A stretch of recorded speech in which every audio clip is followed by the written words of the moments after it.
Om Jnana-timirandhasya Jnananjana Shalakaya Chakshurun Militam Yena Tasmai Shri Gurave Namaha. Alright, so you're all having your education, is it?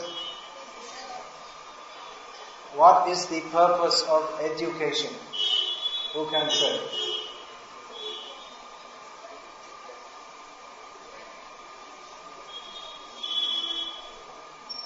Anyone like to give any suggestions? What is the purpose of education? Any volunteers? Anyone like to stand up and volunteer an answer?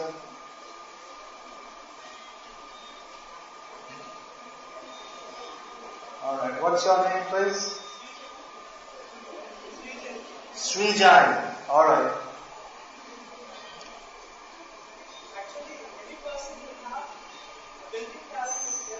A basic, everyone will have a base. You want to come up?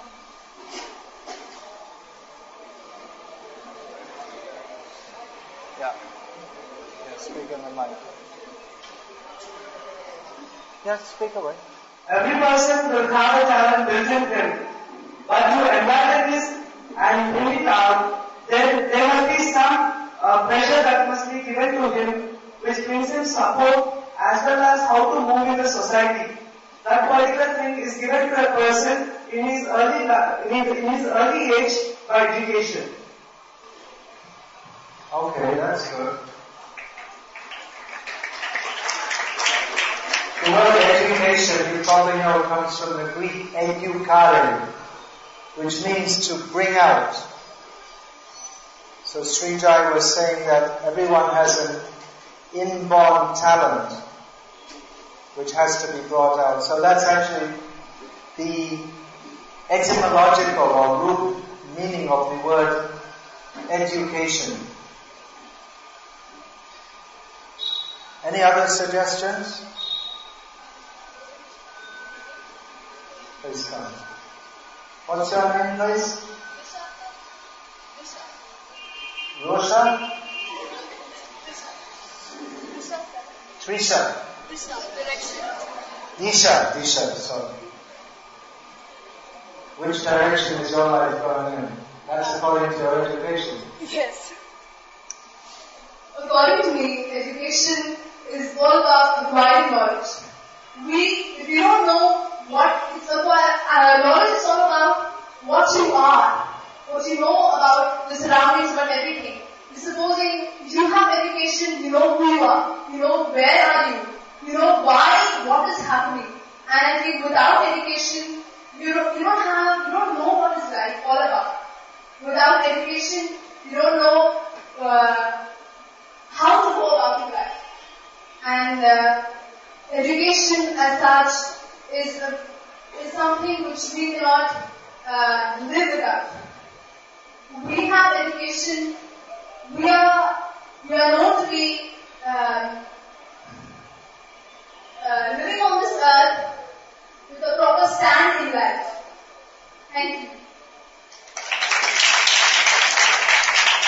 Alright, there's a couple of good answers. In both these answers, I found elements of what I wanted to say. What is the purpose of education? A very general definition that education is to give us the knowledge that prepares us for the future. That's a succinct definition. Succinct, you know this word? Means brief. So education gives us or brings out that which is within us that prepares us for the future. And as Disha was saying, education means that which helps us to live in this world. You can't get by without that required knowledge. So education is that which prepares us for the future. So, what do you expect in the future? You expect to have a career, is it? Expect to have a career? And then you'll earn money? No use in having a career if you don't earn money. Is it? Have a career, you earn money. You probably all want to get married at some point. Yeah? That's part of life for most people. Then what? What comes after that? Then you'll have some children, send them to school. Then there's all the future. I'm saying what's going to happen in the future, because you have education means preparing for the future. So then you'll get older, then you'll retire. Is that the idea? At some point. And if you've earned enough money, thanks to your education, you get a job by which you can earn enough money, you can retire without too many financial worries, right? You're looking that far in the future? Maybe not. Maybe you're just looking to see what's going to happen in the next few years. Okay, but you're all heading in this disha. Which direction? Have a job, get married, have children, retire, and then what? What happens after that? Death? Did I get the word death? Oh, that's right. No. Happens to everyone. Then after that, any suggestions? What happens after death? Moksha.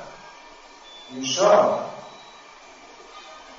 You know what happens? Who knows what happens after death? Can anyone say? Anyone like to come up? Any volunteers? Okay, please come again. It's a bold reply.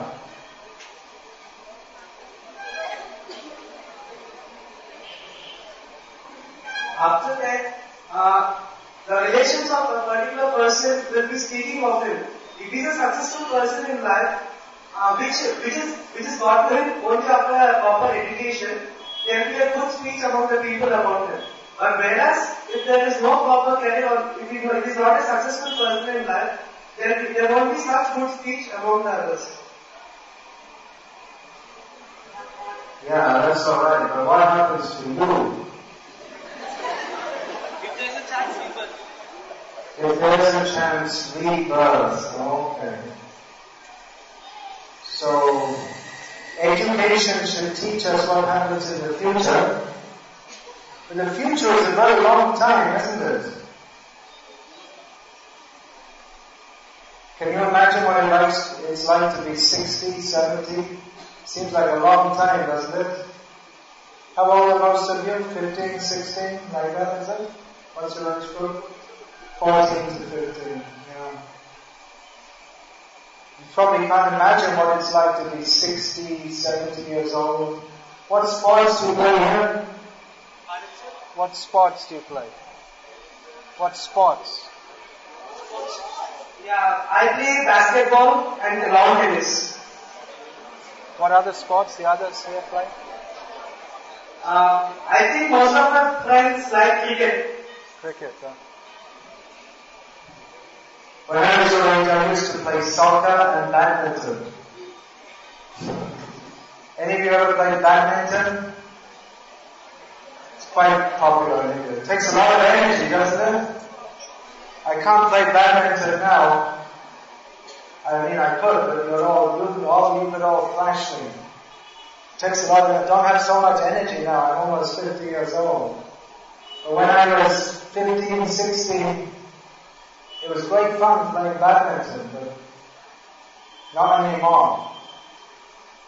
Body is getting old. So, we're preparing, you can sit down now, maybe you can come again later. Thank you for your input. So, education is preparing us for life, and we can imagine living up to 70, maybe 80. Does anyone know anyone who's over 90 years old? Anyone? Any of your relatives? Few know people over 90 years old. Does anyone know anyone living today who's over 100 years old? Yeah, here in Mazar, in Vijayawada. So, but if we're talking about the future, that means a long time, doesn't it? Future means now we're in the year 2005, there'll be the year 2015, there'll be the year 3000. That's going a long way in the future. How many of you expect to be around in the year 2100? Maybe. 3000? No way. But we should be somewhere. I was introduced as going around the world. I speak on the education which they don't give in schools, which may be dealt with in a very passive manner, but is actually the most important education, because education means to prepare us for the future, and the future means a very long time.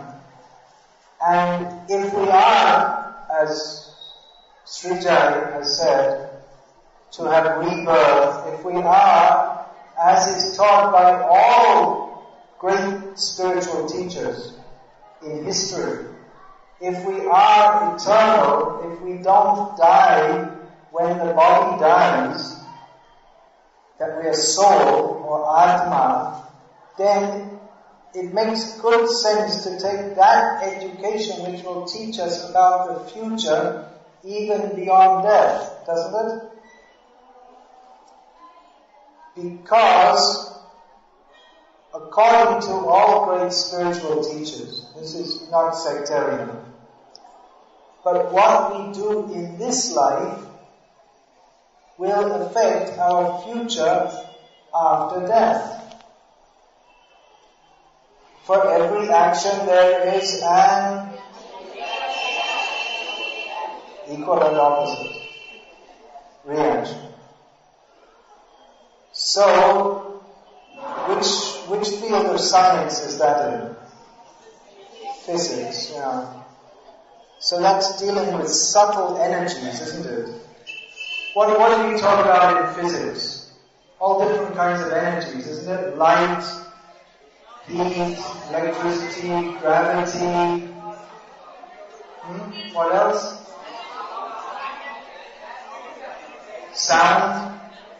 I couldn't hear it because there are so many sounds. All different kinds of energies.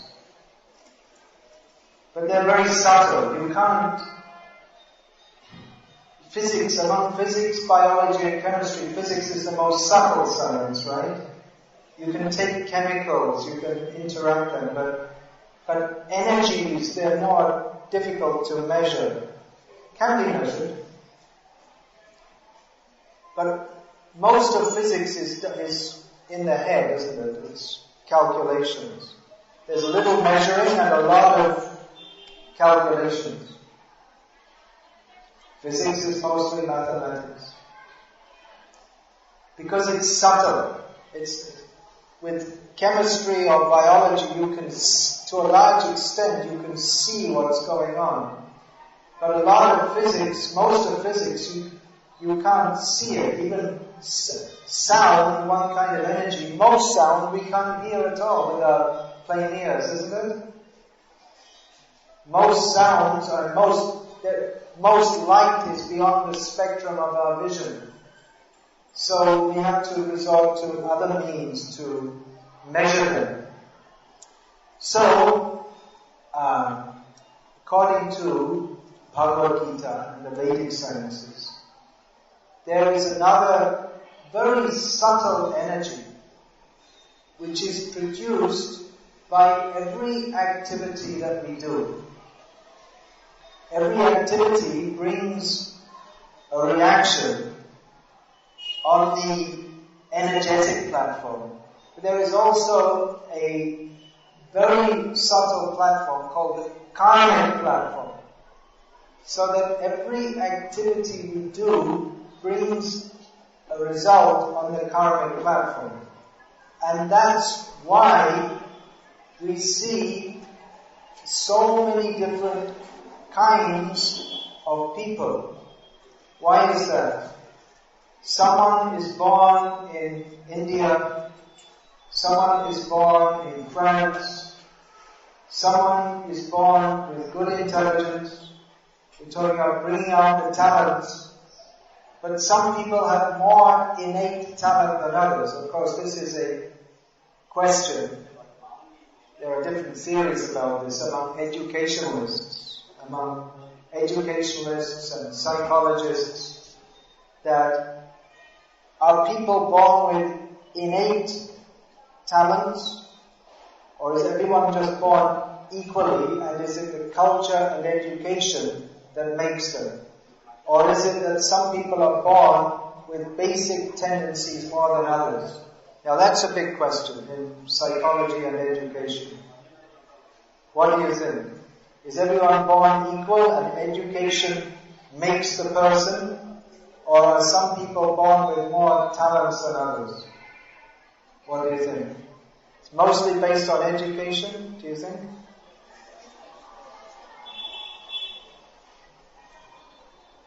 Well, Professor Einstein had a very ordinary education. By education, if everyone is born with the same innate ability, then if there's good education, then we should be able to bring everyone up to the level of an Einstein. Any Einsteins here? There was only one in the whole 20th century, and we didn't see any yet in this century. So, definitely, education is important, but it would appear that some people are born with some innate talents more than others.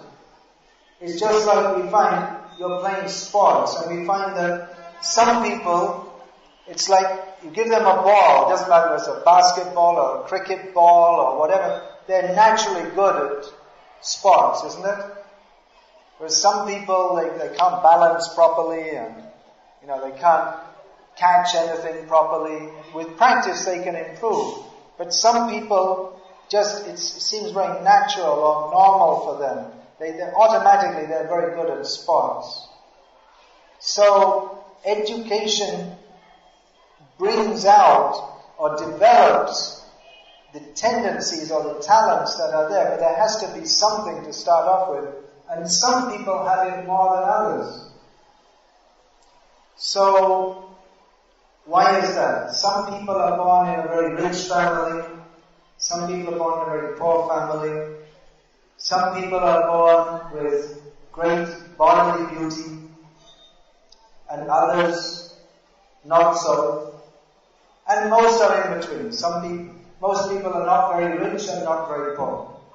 Most people are not super intelligent, and most people are not super stupid either. But there are all different combinations and permutations. So we understand from Vedic science that there's a reason for all of this.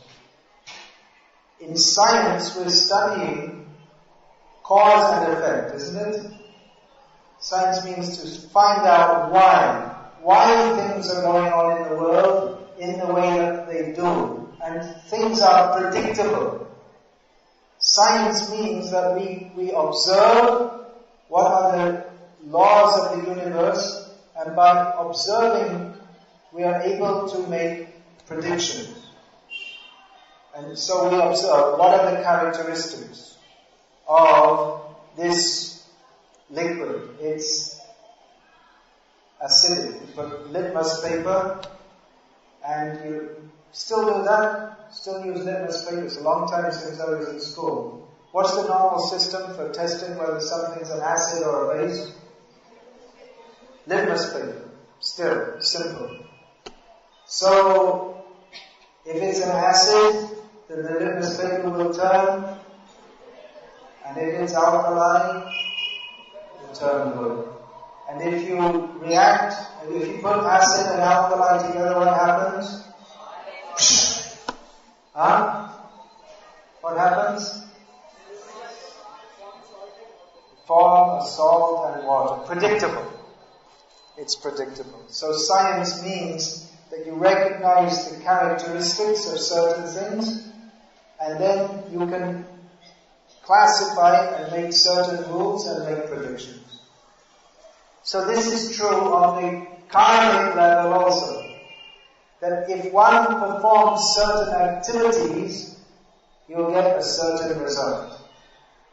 There is what is called punya karma and papa karma. So if you perform punya karma, then you're more likely to be born in the next life in a rich family, to have plenty of money, to be intelligent, to be good looking and healthy. Whereas if someone is sinful, then they are not going to have these advantages, and they may be born with certain disadvantages. And if one performs sinful activities, he may even get born in lower species of life, such as that of a dog or a pig. So when you're studying biology, you can remember that the pig body or the dog body, it doesn't come about just according to random interaction of chemicals, but that body has been awarded to the jiva who performed sinful activities and was thus forced to take the body of a pig or a dog. So education means to prepare for a future, and we want our future to be as good as possible, isn't it? To be a success. Now, what do you think of someone who is very successful in this life, but because of the method of becoming successful, in the next life they had to become an animal? That's possible. You can become successful in this life by cheating others, by being violent to others. It's possible. You're interested in having a career in which you can make money, isn't it? Yeah? Anyone? You all want to make money, isn't it? Yeah. Well, there's another way you can make money. You can form a gang and go around and shoot people and take their money. We don't recommend it, but it is one way of making money. Now, the problem with that is that it's antisocial. You might end up getting shot yourself. You might end up in prison.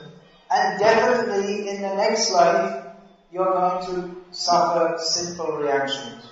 Because even in this life, if we are not caught and put in prison, then in the next life, we have to suffer. Because we can possibly avoid the laws of the state, but we cannot avoid the laws of nature. Just like, for instance, one law of nature is, if you put your hand into an open fire, what will happen? It'll burn. It's painful, isn't it? You can't avoid it. So, in the same way, we may think we shall avoid the laws of the state and perform sinful activities, but we cannot avoid the laws of karma. So therefore, it is better to lead a pious life rather than a sinful life. One reason is because if we lead, theoretically, if we lead a good life, then people will be more happy with us. Although actually, once you get into the workforce, and they probably don't teach you this in school. At school they teach you don't lie, isn't it? They teach you that. Be good. They teach you all these things. Be considerate of others. Although actually in the modern workforce, if you don't lie and you don't do politics in the office and all this, then you can't be a success. Sorry, but that's truth of modern life. Ask your older brothers and sisters. That the modern work scenario is not idealistic. It's based on get ahead by any means. So, it's nice to have good values, but increasingly, as society becomes more materialistic, if we want to become what is called successful, then we have to be, well, there are words, but I shouldn't use these words here. We have to be acting in a way that will give pain to others, because if we don't stab others in the back, they will stab us in the back. This is modern life. This is reality. However, there are reactions for all of this. By cheating others, by lying, by acting in a manner against others' interests, we have to get a reaction. And they say, well, what can I do? We have to live our lives. But unfortunately, the modern world is set up in such a way that unless we act in a manner that is practically sinful, we cannot get ahead. It's an unfortunate way of life. That's why myself, when I was a little bit older than you, I saw the world all around me and I thought, there's got to be something better than this. If our whole life has to be spent simply competing with others for no actual happiness, we don't see people very happy. Mostly the people who are trying to be successful, they are acting in a very sophisticated manner, but they're not happy. I recently came back from America. I was lecturing at different places in different parts of America, and the last part I was in was California. Southern California. That means Los Angeles, San Diego, all these places. Now, I was telling the people there that mostly people from, I was telling them, I mostly live in India. And many people from India are very keen to go to America. Would any of you like to go to America? Get a job in America? Anyone? Yeah? Any of you have relatives in America? See, already half are gone. Yeah, I met a lot of Telugu people in America also. Especially in Seattle, working for Bill Gates. Seattle, you know Seattle? That's where, what's in Seattle? Like to say from there? Two very famous companies. One is Microsoft, Bill Gates, and the other is, any idea, Boeing. Boeing, who make the planes, airplanes. Boeing airplanes are made in Seattle. So, I was saying in America that in India people are very anxious to come to America. There are 4 American consulates in India: Delhi, Chennai, Calcutta and Bombay. And in each one of them, there's a 4-month waiting list to get an interview for a visa. So people are very anxious to come. People want to go to... Why do people in India want to go to America? Okay, this is one for you. Please tell me. So many people put their hand up, I want to go to America. Can someone apart from Srijai come and say, why do you like to go to America? Someone else. Srijai is quite lucid, that you know by now. Please come.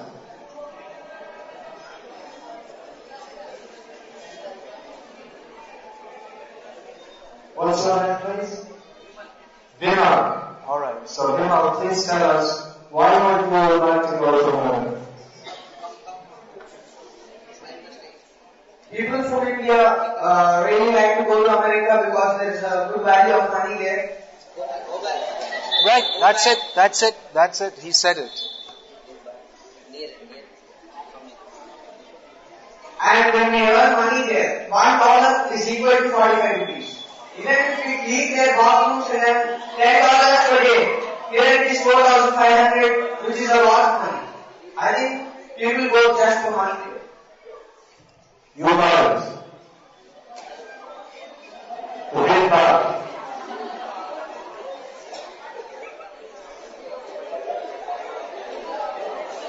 I just met someone who was in India, who was working in America. We were on a boat crossing the Ganga together, and I met him, and he was working in America, and then someone else was on the boat said, how much are you working? And he said $3,000 a month, which is about what? 1,30,000 something like 1,35,000. And the person, oh, that's a lot. And I said, that's not a lot. Yeah, you can't live in America hardly for $3,000 a month. Because your rent and food is already $3,000. Just for a little place, little tiny apartment, the rent will be $2,000.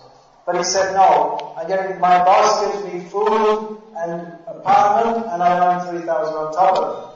He said, oh, okay. So yeah, people are going for money, to get more money.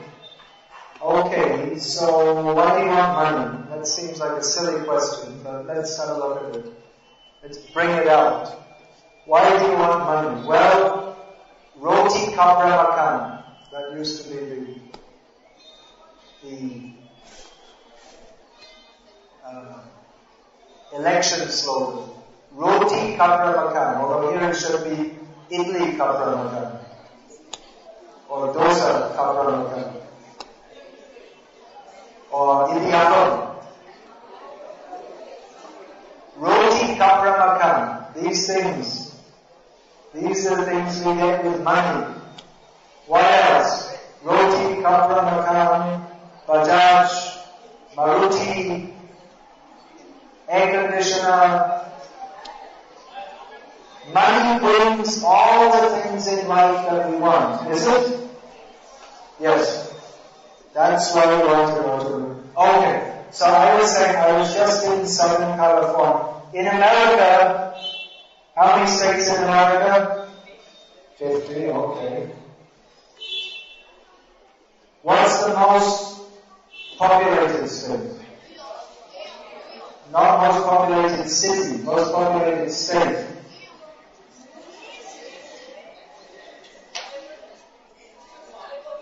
Hollywood, that's part of the most populated state, which is California.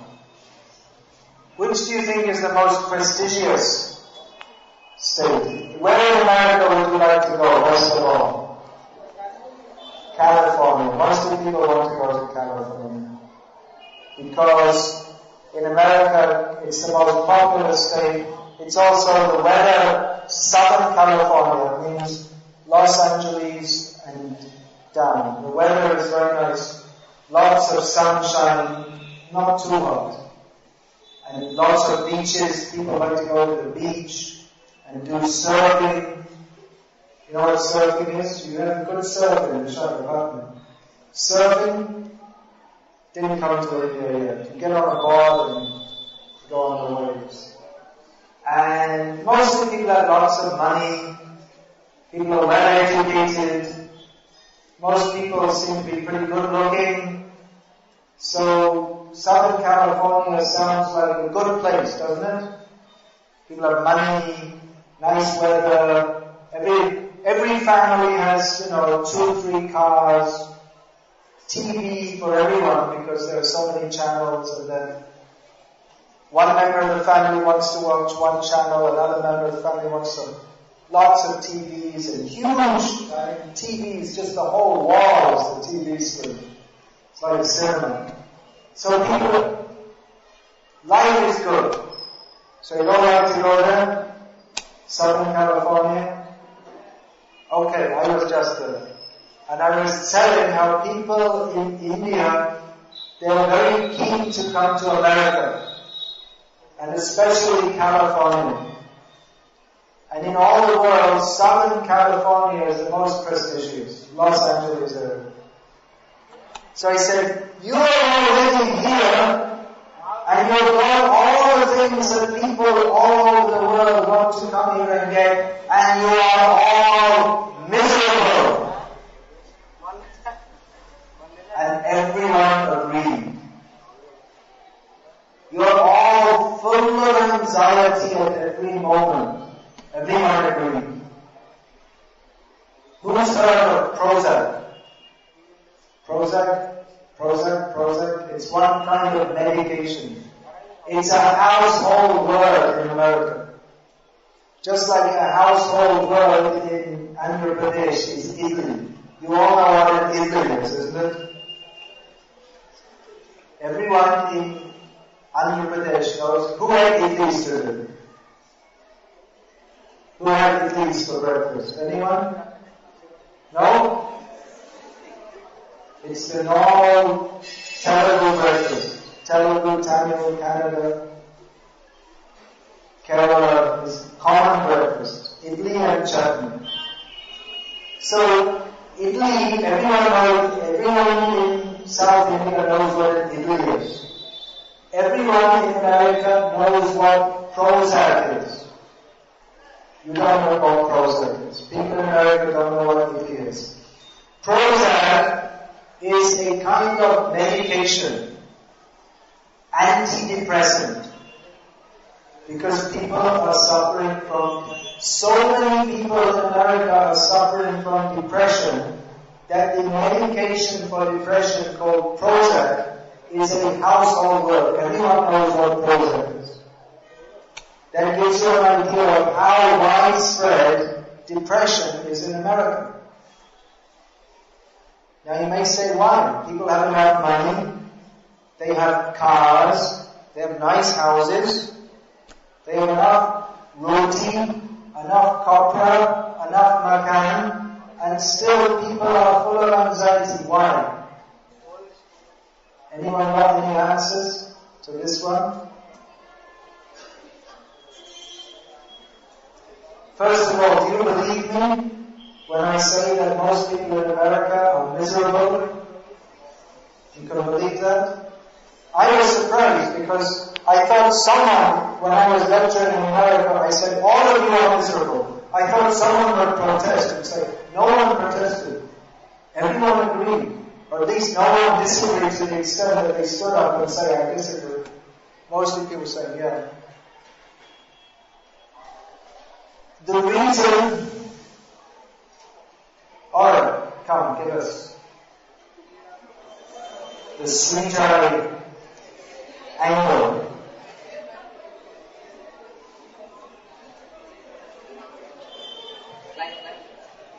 Yeah, come close.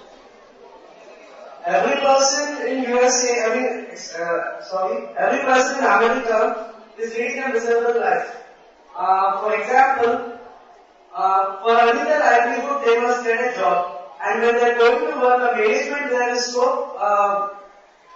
treating them so miserable way that a person must work 18 hours a day and gets not even a considerable salary for him per month. And so, they lead a miserable way when compared to India. Because in India, generally we work maximum up to 10 to 12 hours and we get what we want. But whereas in Western, we need to work for 18 hours and get the same money. So, maybe. Although people who are, I see in India people who are working on projects, software projects, they're often working 18 hours a day. They don't go home. They eat and sleep in the company itself. I was recently talking to Alfred Ford of the Ford Motor Company, who happens to be a member of our Hare Krishna Society. And so he's very rich. I mean, you can imagine. He's one of the Fords, one of the richest people in the world, or from one of the richest families in the world. And he told me that when he was young, he saw how miserable his parents were, despite having billions of dollars. So his parents weren't working 18 hours a day, but still they were miserable. Okay, I'm going to give you some answers now, according to Bhagavad Gita and the Vedic education. That actually nothing in this world can fully satisfy us, because we are eternal, we are Atma. And roti, kapra, makan, bajaj, maruti, all this kind of thing can satisfy the body and maybe the mind and maybe the ego. This idea, I shall be a success, then other people will praise me. This is to satisfy the ego, but it doesn't satisfy the soul. So, the best education is that which teaches us how to have the best future. But we should understand, first of all, what is our real self-interest. If we are thinking our self-interest is to maintain the body, that is true. But only on the bodily platform. If we think that it is in our self-interest to be considered a success, that's true if we think that's very important. But the real thing is to understand who we actually are. Then we can achieve satisfaction, which is more important than having lots of money. And it's, what happened to the sound? You can all hear okay still? Okay. More important than having lots of money is to be satisfied. Who agrees with that? Anyone disagree? What's better, to have billions of dollars and all the time be dissatisfied, or just have enough to live and be satisfied? Be satisfied, obviously. But modern education is geared towards making us dissatisfied. That you should not be satisfied unless you are better than everyone else. You should always strive to be better than others. But in this material world, there'll always be someone who's better than us.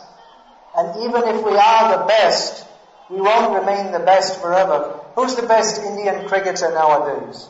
It used to be Sachin Tendulkar. Is he still the best? Who?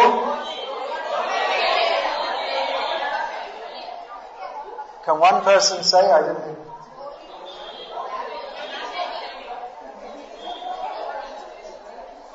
What is it? Anyone know? Mahindra Godi. He's the wicket keeper. He's the best. Mahindra Godi. Well, there are different opinions on that maybe. But the last time I looked at the cricket news, which was a long time ago, it was Sachin. He's on his way out now, is it? So, Mahendra Godi, for some time he'll be the best. And then he'll be finished. And someone else will come. So, one cannot be the best forever. And only one can be the best at the time, which means everyone else remains dissatisfied. But wouldn't that education be good that could teach us to be satisfied in any condition and to be satisfied forever, even after death? That would be really good education, wouldn't it? The education by which we can be happy forever. Alright, well that's a big subject. Just like you're studying physics and mathematics. So you cannot learn physics and mathematics in one day. Is it possible? Is there teach yourself mathematics in 1 month and you can become ready for university entrance? No. It takes time because it's deep concepts. But we should understand that we require spiritual knowledge. We require to understand who we are so that we can actually be satisfied eternally. So I will tell that now very briefly. Synopsis of the highest knowledge, the best education that we can get, is to understand that this body is temporary.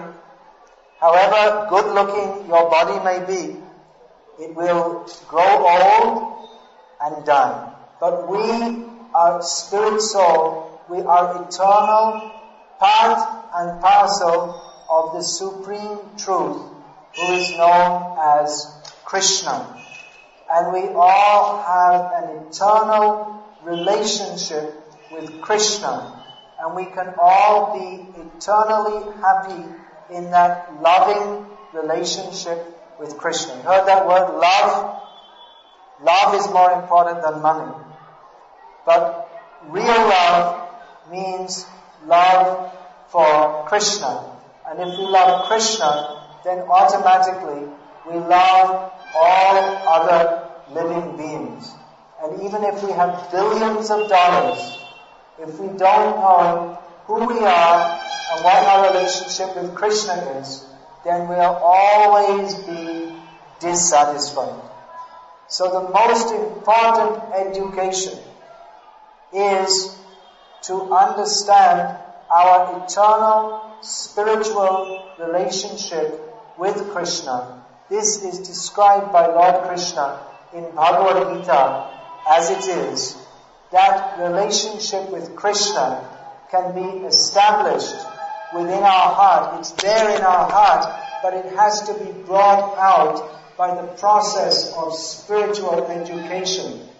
That spiritual education is, or that spiritual enlightenment is awakened by chanting the names of Krishna. Hare Krishna, Hare Krishna, Krishna Krishna, Hare Hare, Hare Rama, Rama Rama, Hare Hare. This is the most powerful mantra. It is called the Maha Mantra. It is that mantra which cuts through all the different layers of egoism, of maya, or illusion, and which enlightens us with the knowledge by which we understand that we are eternal spirit soul, part and parcel of Krishna, and that even after this body dies, I shall continue to live. I do not belong to this material world where we are always struggling to be happy, but we are never happy. I belong in the spiritual world with Krishna. This spiritual education is required to be given to every person, especially in youth. As the great boy saint Prahlad Maharaj said, Kaumara acharet pragyo dharman bhagavataniha durlabham manusham janma tadapi adhruvam artadam. Prahlad Maharaj said that in childhood we should learn about Bhagavan. Who is Bhagavan? Krishna. Because human life is very short. We shall not live long. But in this human life, we should understand who is God, who is Krishna, establish our relationship with Krishna, and go to Krishna, so that we do not have to suffer repeated birth and death in this material world. This is what we require to know more than anything. We want to go to America because we consider it is a better place than India. Well, I can tell you a better place than America, and that is called Golok Dham. And we can go there by chanting Hare Krishna. You don't have to wait to get a visa. You can immediately start to chant Hare Krishna.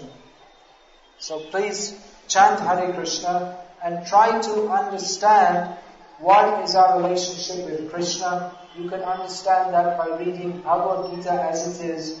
We have brought some books here, so if any of you would like to take these books, you can. And now we're going to have a practical session of chanting Hare Krishna for 5 minutes. And after that, if there's any more time, some of you could ask some questions. But just for now, we ask you to join us in chanting Hare Krishna, Krishna Krishna, Hare Hare, Hare Rama, Rama Rama, Hare Hare. And the system is that I shall sing first, and then after that you all please join in. So please sing after me. You all can sing? You have music classes also? Alright, so we're having a mantra music class here. You can please join me in singing Hare Krishna,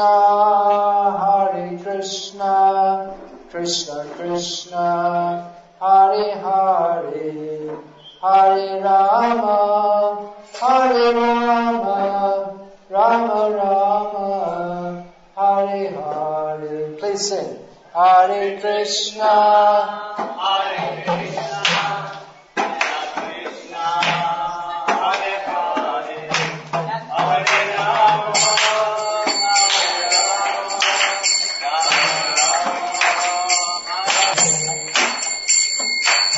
I think you need a little basic education here in how to chant Hare Krishna.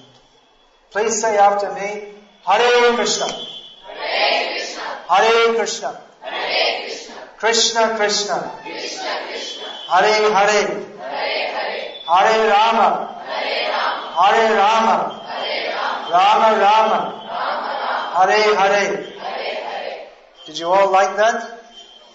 Alright, now try saying a little bit longer this time. Hare Krishna, Hare Krishna. Hare Krishna, Hare Krishna. Krishna Krishna, Hare Hare. Krishna Krishna, Hare Hare. Hare Rama, Hare Rama. Hare Rama, Hare Rama. Rama Rama, Hare Hare. Rama Rama, Hare Hare. Okay, very good. Let's try a little bit longer. Hare Krishna, Krishna Krishna, Hare Hare. Hare Krishna, Krishna Krishna, Hare Hare. Hare Rama, Rama Rama, Hare Hare. Hare Rama, Rama, Hare. Okay, very good. Now all at once. Hare Krishna, Krishna Krishna, Hare Hare. Hare Rama, Rama Hare Hare. Hare Krishna, Krishna Krishna, Hare Hare. Hare Rama, Rama. All right. You can sing also? You know how to sing? You like to sing? Hare Krishna, Krishna Krishna, Hare Hare, Hare Rama, Rama Rama, Hare Hare. Please sing. Let them sing. Ah, very nice.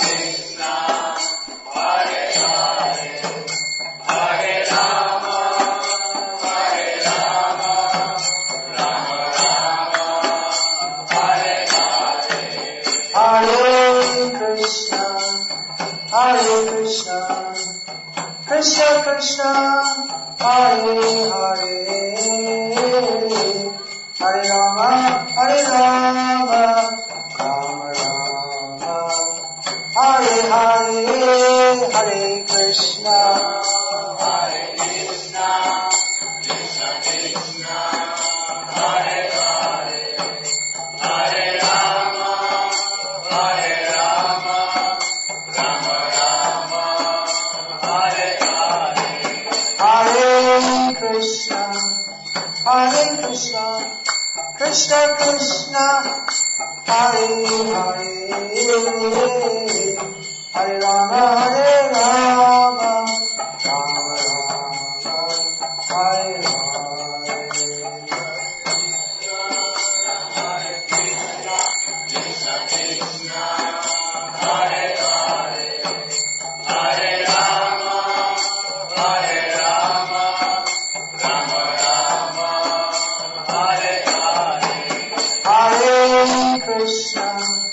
Hare Krishna, Krishna Krishna, Hare Hare,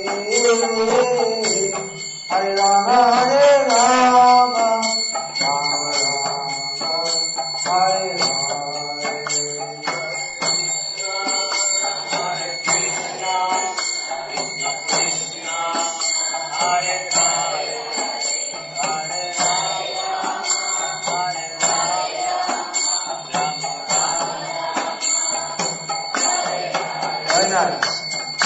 Hare Krishna, Hare Krishna, Krishna Krishna, Hare Hare, Hare Rama, Hare Rama, Rama Rama, Hare Hare.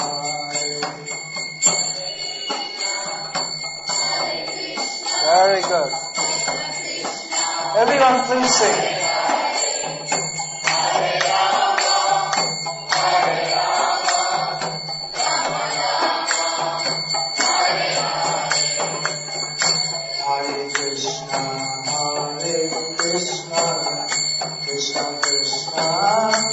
Hare Hare, Hare Rama, Hare Rama, Rama Rama, Hare Hare.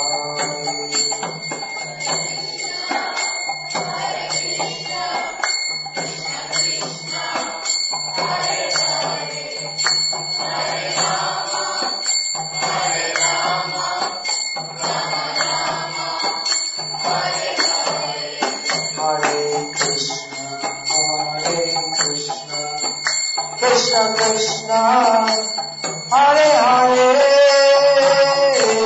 Hare Rama, Hare Rama, Hare Hare, Hare Krishna.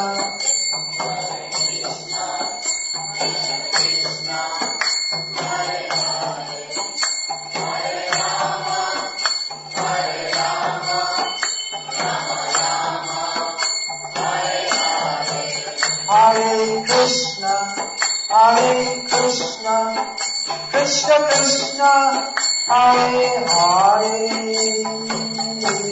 Hare Rama, Hare Rama, Rama Rama, Hare Hare.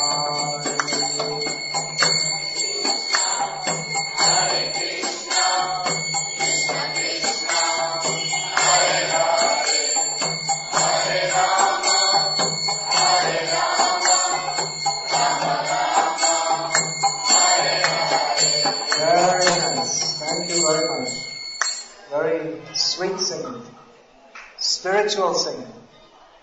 Thank you very much. Actually, we can sing Hare Krishna for hours, on and on, and we become deeper and deeper and deeper chanting. And just to give a little taste, just chant it a little bit now. Because I think we're a little limited on time, is it? Can we take one or two questions from the students? They seem like very bright students. I'm sure you all have many questions here. Anyone has any questions would like to come up and ask, and I'll try to give some answer based on what we have heard from Bhagavad Gita and from the Acharyas. Anyone like to come up?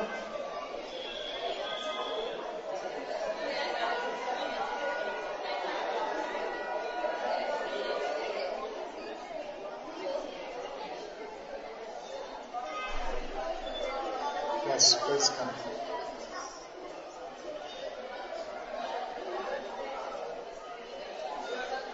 Your name, please? Aparna. That's a name for? Goddess Parvati. That is a name for Goddess Parvati. Why is she given that name? The name Aparna is a name for Goddess Parvati. It's for courage and strength. Yeah, it's for courage and strength. She was given, Parna means a leaf. So she was doing tapasya and such tapasya, she did not even eat one leaf, completely fasting. Therefore, aparna means no leaf, not even eating a leaf. Can you do that? I can't do it either. Alright, what's your... Please speak, please speak one at a time. What do you call this as moksha? I mean, how do you just attain it and what is it? I just want to correct the definition. Moksha means liberation from the cycle of birth and death. According to our activities in the human life, we get future bodies. There are 84 lakh species of life. And in every birth, there is janma, mrityu, jara, vyadhi. That means birth, death, old age and disease. Moksha means to attain the state of purity by which we no longer have to take birth and death. Hare Krishna. Sound?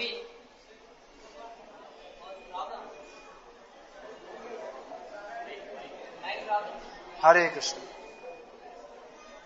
Power cut.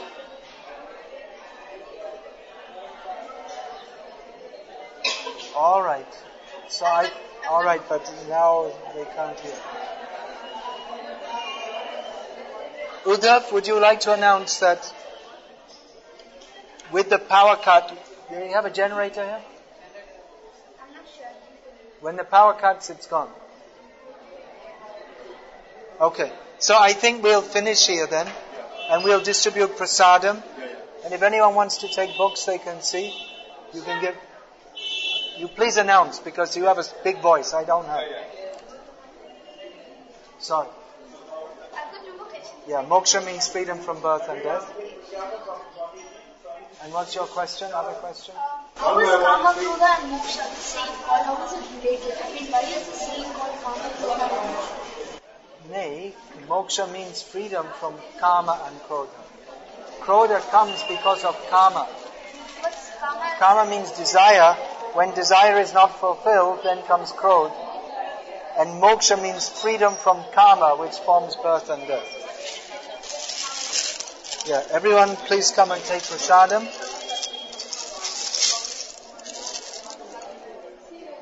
Please come and take prasad. Prasad olu. Sound is...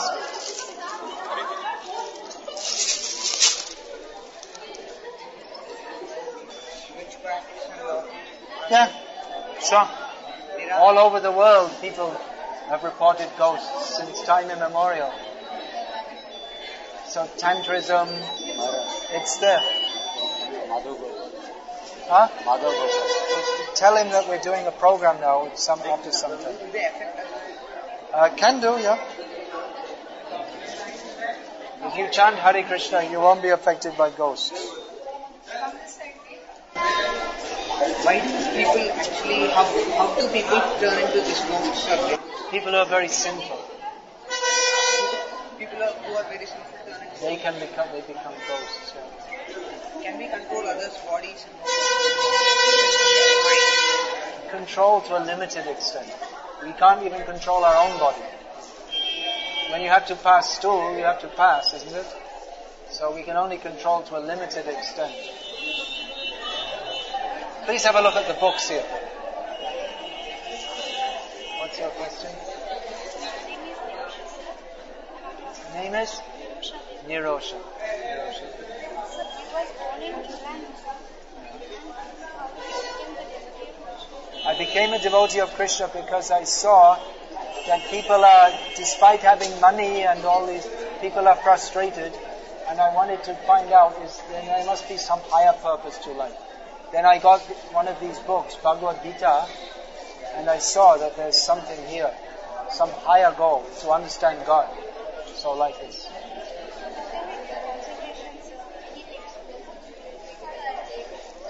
It's difficult to concentrate on studies and all these things because the senses are agitating us. We want to do something else. It's easy to concentrate on something if we like it. So why don't we awaken our love for Krishna? Then we can concentrate on Krishna.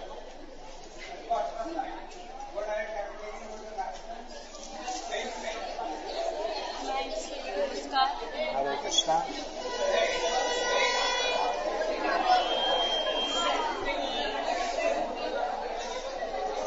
Hare Krishna. Please say Hare Krishna.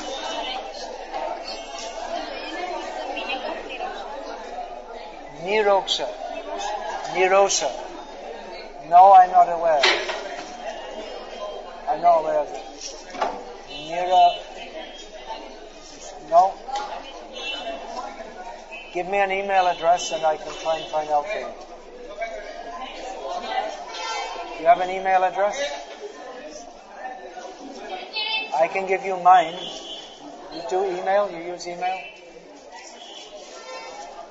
Anyone you know does that? Okay. You want to write it down? Bring pen and paper.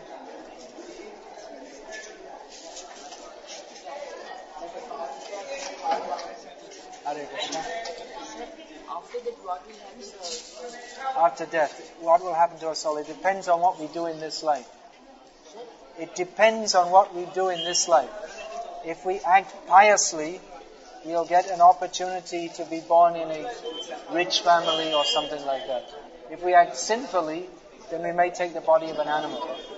If we chant Hare Krishna, we don't get born, we go to Krishna. Who is the founder of this country?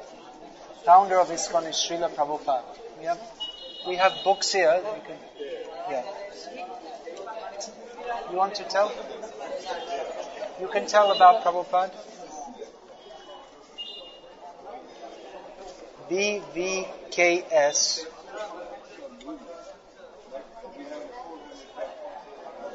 at pamho.net. Can you read that okay? BVKS at pamho.net.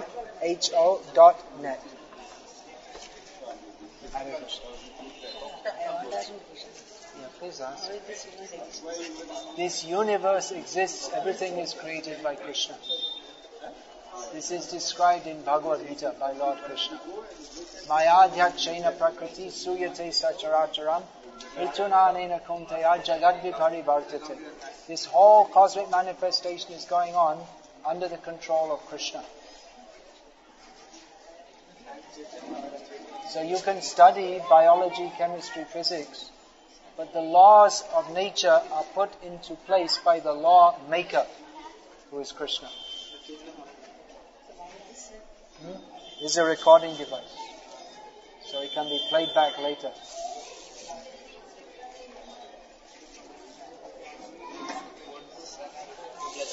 Hare Krishna. May Krishna bless you.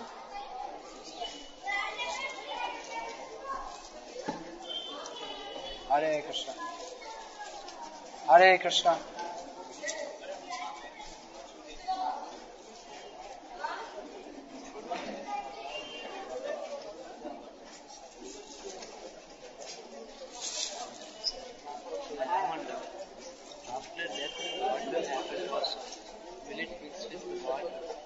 No, according to our activities in this life, we get the future life. If we act piously, then we can go to Swargaloka, or we can be born in a rich family, something like that. If we act sinfully, then we may have to take birth as a dog or a cat. If we chant Hare Krishna, then we go to Krishna, to live eternally with Him. in full bliss. So better to chant Hare Krishna. Material life is a struggle. If we go to Krishna, it's all happiness, eternally. So better chant Hare Krishna and go to Krishna. That is the best advice. You can please see the books here.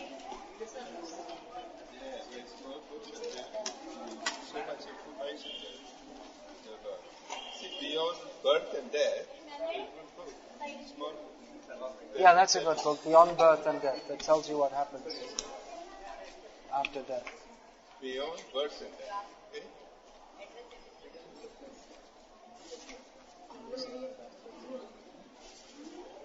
Please remember this mantra. Hare Krishna, Krishna Krishna, Hare Hare. Hare Rama, Rama Rama, Hare Hare. Please chant this and your life will be successful in the best possible way.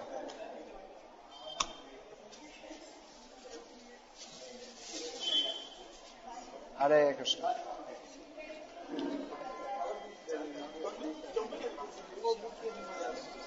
You please bring one book. I sign in books. You'll get benefit from the book, not from my autograph. Bring the book, I'll autograph it. You have to purchase one book. Who spoke the word Krishna at first? First, who chanted Krishna? No, Krishna is it's an eternal sound.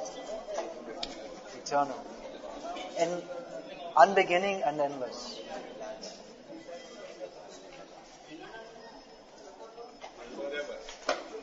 Hare Krishna. Please say Hare Krishna. Shashvata Nama. Hare Krishna. What is your direction in life? That means you are Disha-heen. Modern society is Disha-heen. So, Disha-heen you can understand without Disha. So why don't you give Disha to the world by teaching about Krishna? First you shall have to learn. But why is it why do you only stress on Krishna and not other gods? Because Krishna is the supreme absolute truth. There are other gods, Shiva, Brahma, Indra, Chandra, but they also worship Krishna. Krishna is the supreme.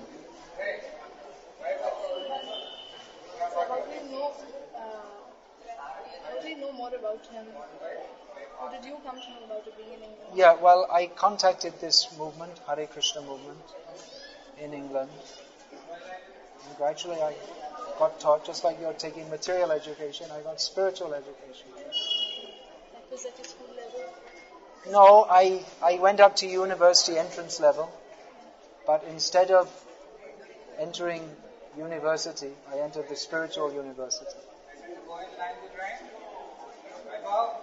Instead of entering Vishwa Vidyalaya, I went to the Vidyalaya where I got knowledge beyond the Vishwa. Vishwa Atit Vidyalaya. Sir, God is who you admire him, sir? Sorry? God is who you admire him, sir? God is a person whom we admire him, sir? God is a person who we admire. And we follow him and everything else. Yes. And then he is having so many wives and such also. How can we admire him? Ah, yes, but Krishna's having wives is not like an ordinary person having wives. Actually, we're all wives of Krishna. Krishna is supreme, and everyone has an eternal relationship with Krishna. So, Krishna is having many wives. That means that is a relationship of eternal, pure love. There is no mundane lust. There is no exploitation. That is on a different platform. The marriage in this world is a perverted reflection of Krishna's supremely pure married relationship. Krishna is supremely pure. We become pure by chanting the name of Krishna. So how pure is Krishna? There is no question of impurity in Krishna. Simply by remembering Krishna's marriage, you become pure.